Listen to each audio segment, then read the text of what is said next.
de renaître d'en haut, personne ne peut voir le royaume de Dieu. Vous allez me dire, mais moi, on m'a jamais dit ça dans mon église. Eh ben non, tout simplement parce que c'est... On va le voir, non, il s'est repris dans 2 autres traductions, mais, pardon, on ne dit pas renaître d'en haut dans les autres traductions. Alors vous allez me dire, qu'est-ce qu'on dit? Eh ben, je vais aller voir et je vais vous le dire. Donc, dans la Louis II, par exemple, Louis II 1910, Jésus lui répondit, en vérité, je te le dis, si un homme ne naît de nouveau, il ne peut voir le royaume de Dieu. Et c'est vrai que dans la plupart des traductions, c'est naître de nouveau.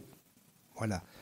Mais bon, naître de nouveau ou renaître, quelque part, c'est un petit peu la même chose.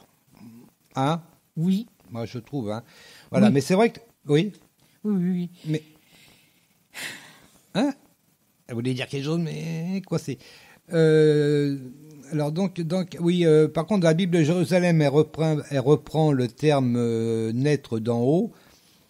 Là, par contre, elle dit pas renaître. Hein. Je te le dis, à moins de naître d'en haut, nul ne peut voir le royaume de Dieu. Ah, un petit peu différent. Dans la Bible annotée, c'est également si quelqu'un ne naît d'en haut, il ne peut voir le royaume de Dieu. Dans la Darby, c'est né de nouveau. Dans la David Martin aussi. Et dans la Osterwald aussi. Et dans l'Auguste Crampon aussi. Donc, bon, dans la plupart des autres traductions, c'est naître de nouveau.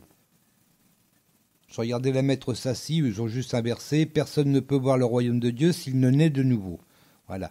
Donc, il n'y a que 2-3 traductions qui reprennent renaître d'en haut. Enfin, renaître d'en haut, il n'y a que la Summer. Naître d'en haut, il y en a 2 ou 3. Voilà, on a fait un petit peu le tour. Et puis, on va revoir d'ailleurs après, vous allez voir. On va revenir à Jean, chapitre 3, jusqu'au 5, des versets 3, donc je vais le reprendre.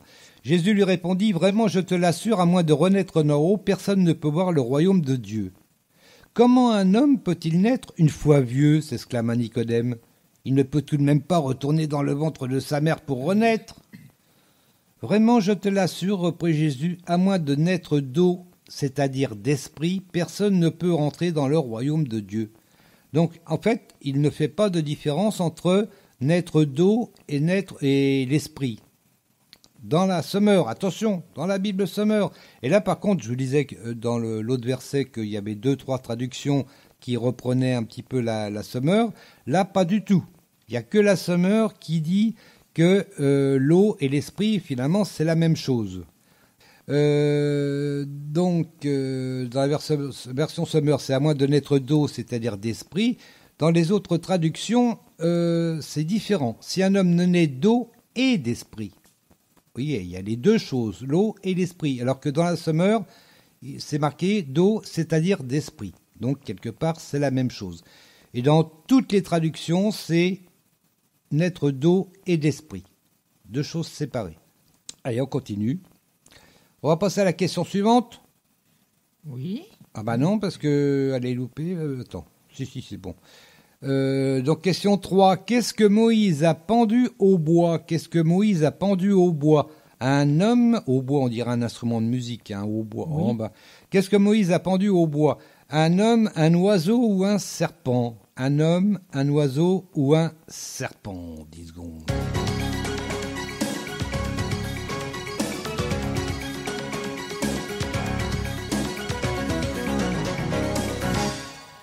Qu'est-ce que, éventuellement, tu répondrais? Un serpent de bronze. Un serpent de bronze. Oui. Et donc, je vais poser une deuxième question, toujours à propos du même verset, mais là, c'est plus dur. Ah, attention, ça va être plus dur. Dans quel livre parle-t-on du serpent en bronze? Donc, avec Moïse. Dans quel livre parle-t-on du serpent en bronze? Est-ce que c'est dans Nombre, dans Pentateuque ou dans Ésaïe? Ah, c'est pas facile là. Dans quel livre parle-t-on du serpent en bronze? Est-ce que c'est dans Nombre, dans Pentateuque ou dans Ésaïe?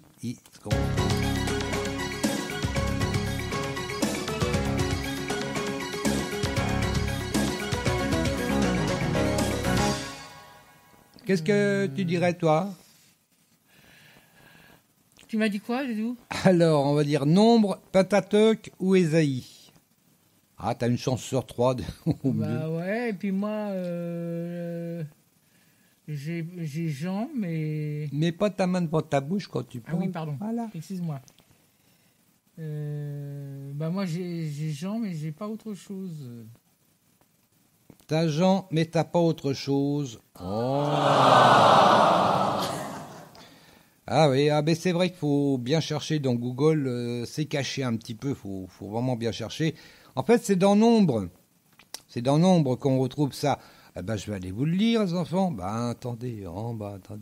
Alors, Nombre, voilà, c'est dans Nombre, chapitre 21, verset 9.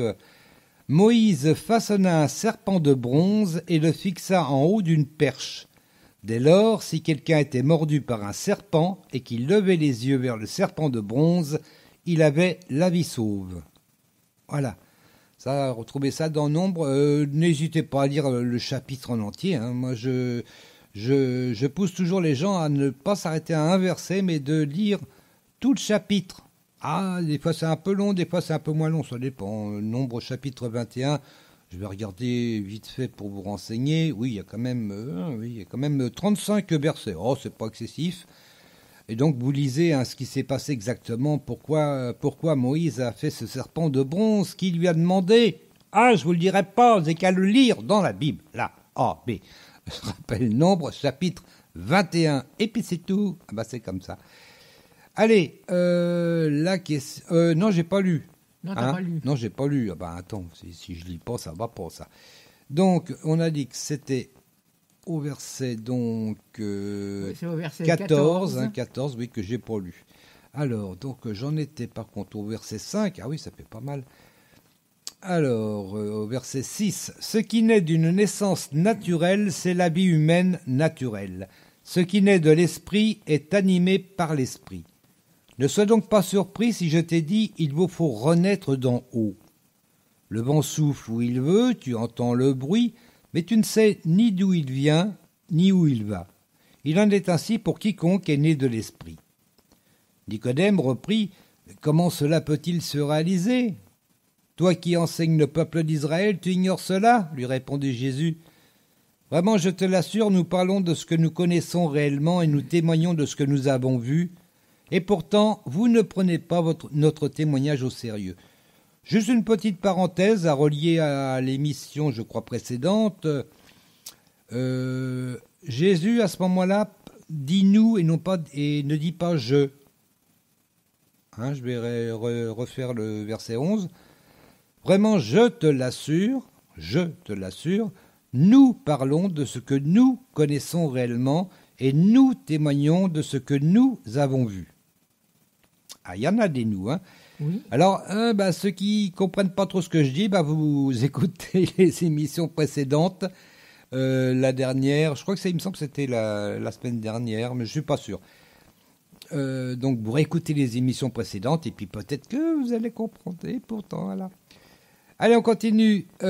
Si vous ne croyez pas quand je vous parle des réalités terrestres, par contre, il reprend le jeu. Voilà, encore une petite précision. Si vous ne croyez pas quand je vous parle des réalités terrestres, comment pourriez-vous croire que quand je vous parlerai des réalités... je recommence. Comment pourrez-vous croire quand je vous parlerai des réalités célestes?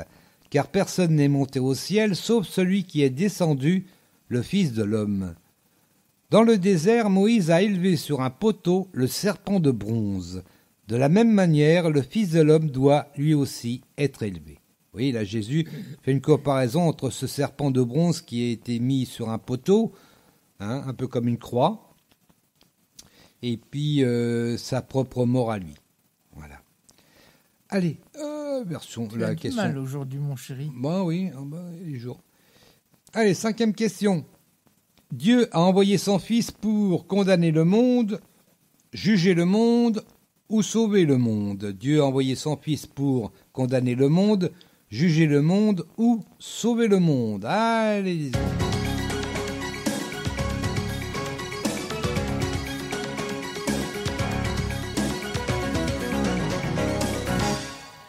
Pour qu'il soit sauvé par lui. Et oui, c'est un verset qui est connu en plus, hein. Oui.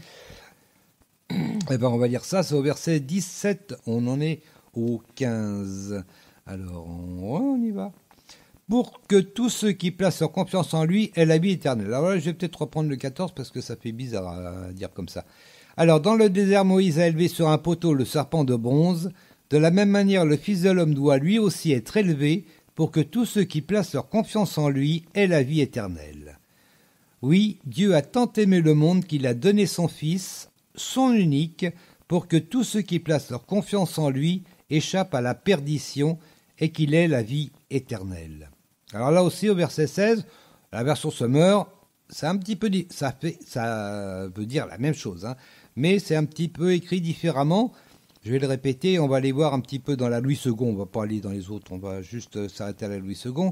Alors donc là, oui, Dieu a tant aimé le monde qu'il a donné son Fils, son unique, pour que tous ceux qui placent leur confiance en lui échappent à la perdition et qu'il ait la vie éternelle. Alors qu'est-ce que ça nous donne dans la version second ?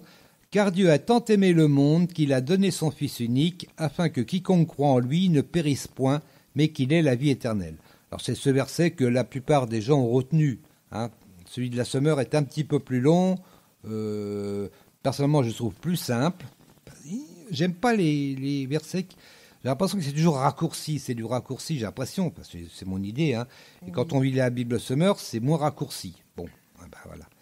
C'est peut-être mon idée, hein. Attention. Hein. C'est vrai que la plupart des autres traductions reprennent à peu près ce que dit la Louis II.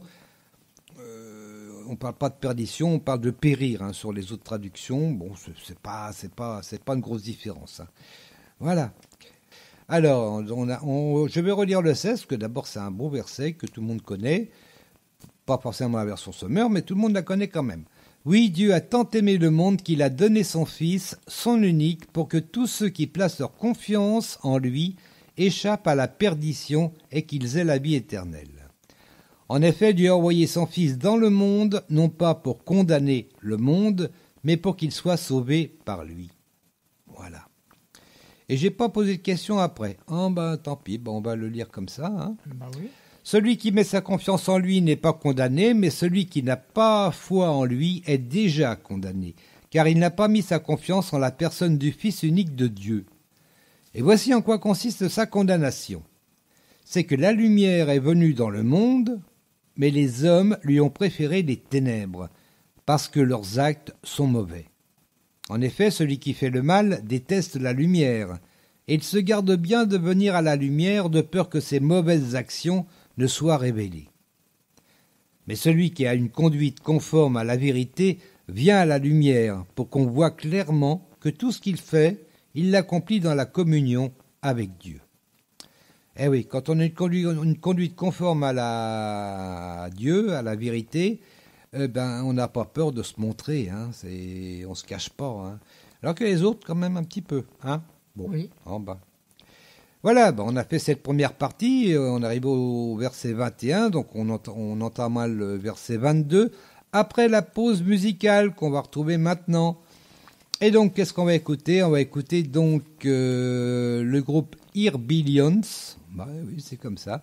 Et le titre de la chanson, c'est I Speak Jesus. I Speak Jesus. On écoute ça tout de suite, c'est maintenant. On se retrouve bien sûr juste après. Ne quittez pas l'écoute. Non, allez.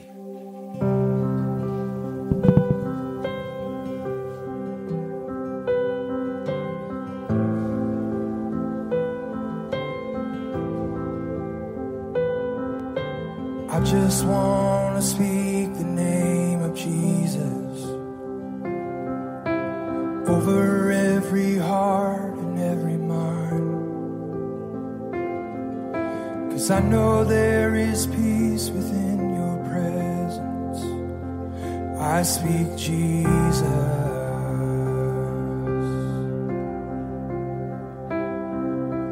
I just want to speak the name of Jesus till every dark addiction starts to break, declaring there is hope and there is freedom. I speak Jesus.